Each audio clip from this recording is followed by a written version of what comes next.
I just wanted to say something before I move on.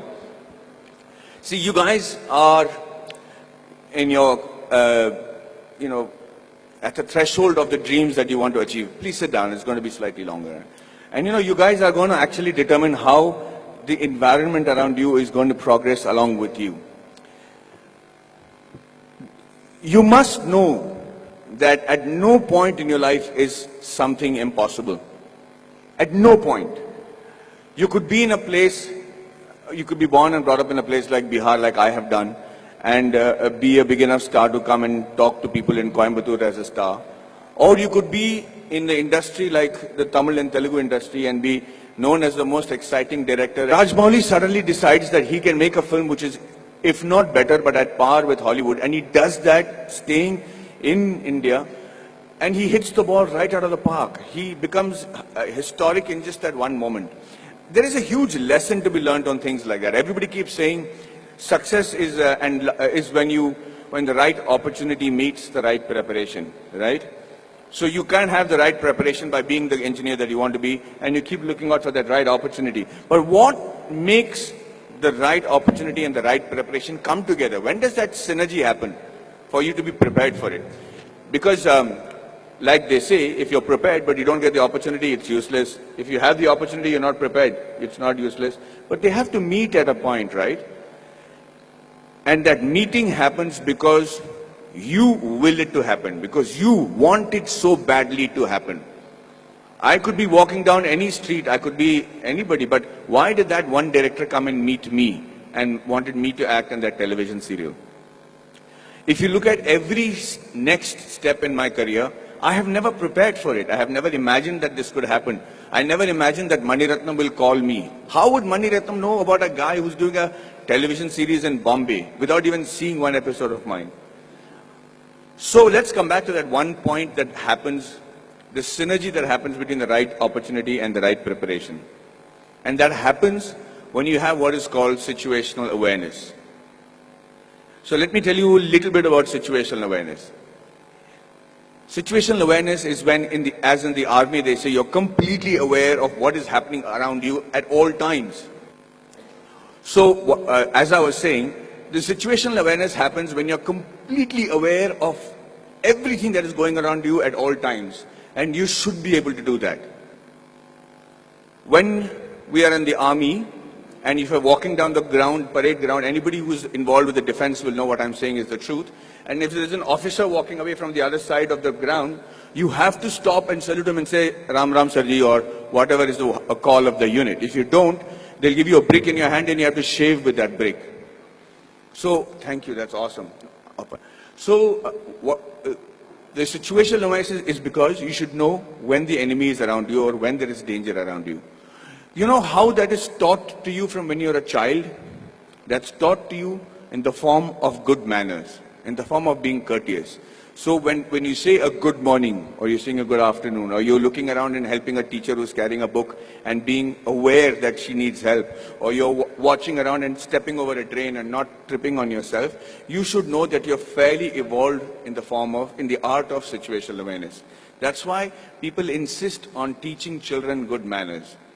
And anybody who has good manners, it's not just a desire, it's not the desire just to be considered to be a polite guy, but the ability to know when somebody needs to be wished, somebody needs help, somebody is in need of assistance, or somebody has to run away. And that's why you teach your child good manners. And I will tell you today, from the bottom of my heart, I might not be completely worthy of some of the opportunities that I got, but I grabbed it like hell.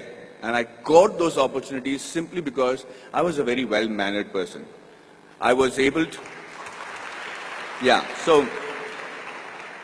and with that manner, with the way you walk, with your gait, the kind of words that you use, it's very common to use normal language when you're friends and everything, but most people don't even have a vocabulary. The reason I started those classes in Kolhapur was so that I had my friends who came to me and said, Maddy, we are very good engineers, buddy. We're really good at what we're doing. But the problem is I can't speak in English, I can't speak in Marathi. So when they come from Tatas and Kirloskars for campus selections, I'm not able to communicate to them. They don't even observe a Kolhapuri boy wearing a terracotta pant and a shirt and wearing chappals and don't even consider that he could be a good engineer. So when I said the fault lies with you guys, he says, you have to break the clutter. Nobody's going to come and say, hey, you know what, maybe you're a good engineer, let me give you a shot. You have to be noticed in that very first instant. And for two reasons. One is that either you should know what is a good profession for you. If you're not able to make an impression, then quickly change it. This is not the be-all and end-all. The engineering or whichever subject that you choose to major in when you're in college does not literally have to be your lifelong profession. But give it a shot. At least know if that is a profession that you really want to pursue and excel in, because that's the only way you'll survive, is if you excel in it. If you excel in it to such an extent that you think, sleep, dream, eat, breathe that particular job. And I do that with acting. And I'm telling you, I do not know what else. I would have been a really bad soldier because I think I'm a really good actor. I'm involved completely, 100% of the time. I'm doing research. If I have free time, I'm going to YouTube and finding out what is a different method of acting. I just do that with a passion. If you're not doing that for your profession, know that you're in a secondary profession. Know that you're doing something which the Lord has not made you to achieve glory in. So you have to give it that shot. Now, what I'm trying to tell you is that Kolhapuri friends of mine who then came to me and I said, okay, let's try and see if we can change that. So at 5 o'clock in the morning, they would come to my room, we'll go to the terrace, and I started teaching them how to present themselves in the interview. Things that I had the good fortune of doing because I had many interviews and many group discussions to attend. And then I started with basic things on how to shake hands, how to look somebody in the eye and speak. How do you introduce yourself? How do you shake hands with a lady as opposed to a man? How do you speak on a phone? What is dining table etiquettes? What's telephone etiquettes? When do you use a shrimp fork or a salad fork or people might think I don't require that. I'm never going to work on those things. I'm doing my father's business. But you never know. That is the preparation that you make to make that quantum leap in your careers. These are basic things. You have to know that. You have to know how to dress correctly. You have to know if you have body odor. You have to know whether you're spitting on people's face and how to stop it when you're speaking.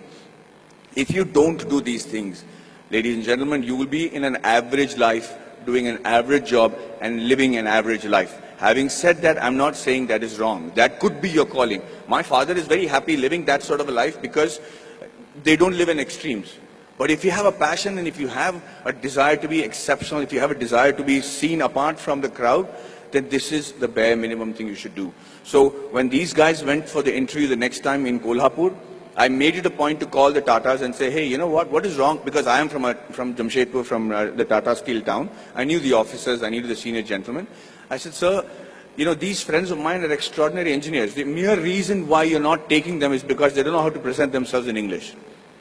How long is it going to take for you to send somebody who knows Marathi in your panel so that they can actually judge and see if these guys are good enough for Tata Steel? Do you need good people who speak in English or do you need somebody who are good engineers?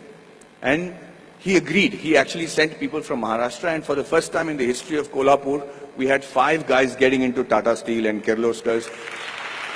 And I just wanted to say that I'm not taking credit for it. I just felt bad because it is just a small 3-day push that they required to achieve that. So when they were interviewed, they said 4 years of learning engineering one side, and those 3 days with Maddy, we became engineers and successful today because of those 3 days. And what I am teaching you is nothing extraordinary. It is simple stuff. It's the norms. It's the way of the world. So yes, we are all radicals here. I mean, you guys are very awesome students. You're sitting there quietly listening to me. We used to make a ruckus if somebody came to give a speech. But the idea is that you have to connect to the audiences that you're speaking to. Public speaking and group discussion skills can be taught in 15 minutes. I used to challenge my students that I should say, I will hold each and every one of your attention for 15 minutes because I will say such relevant stuff that you will be forced to pay attention to me. And that's how you make an impression. That's how you break the clutter. That's how you get seen in this world, and that's how you can achieve glory for yourself and this one.